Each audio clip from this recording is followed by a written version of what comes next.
Explain why this is still continuing.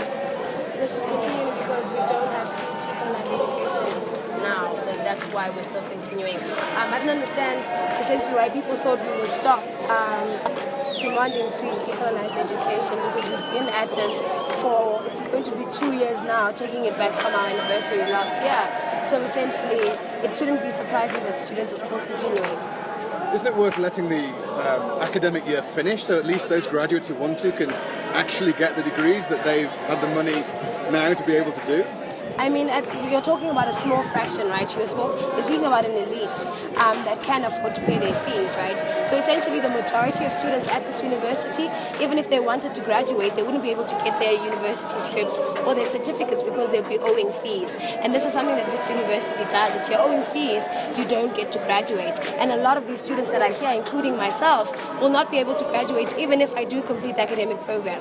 But a lot of students we've spoken to have said they would just like to finish because they actually can't afford to do this year again. But they've had grants, they've been able to do it. And this protest is actually stopping them from getting the education that you guys are protesting for. Essentially what we're saying to those students is we welcome them to join us, right? So essentially we have a large majority that is saying one thing and we have a minority that's saying another. But at the same time, we understand that we can't ignore the complaints of the minority just because they're a minority. What we're saying to them is they must come down and meet with us as fees must fall, so we can figure out a strategy of how we can please both camps. But at the end of the day, we're not going to be apologetic about making sure that the majority of students at this university that can't afford to pay fees, that can't afford accommodation or have food, for them to continue protesting, we're not going to be apologetic about that. Why use violence? There are rocks broken up behind you there, which presumably you're going to start throwing at people outside.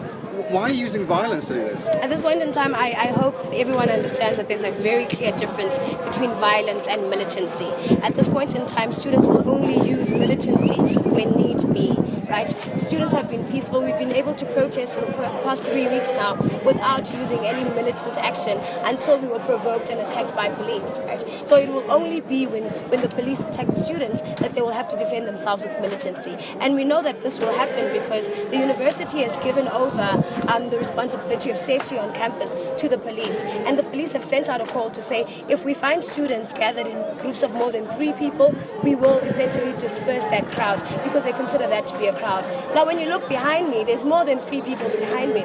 And all they're doing is singing and chanting peacefully, right? But we do expect the police to attack at them. So they need to be able to be militant and protect themselves. It's not violence. What the police are doing is violence. What we're doing is militancy. Do you consider throwing rocks at security people who are standing outside the Great Hall?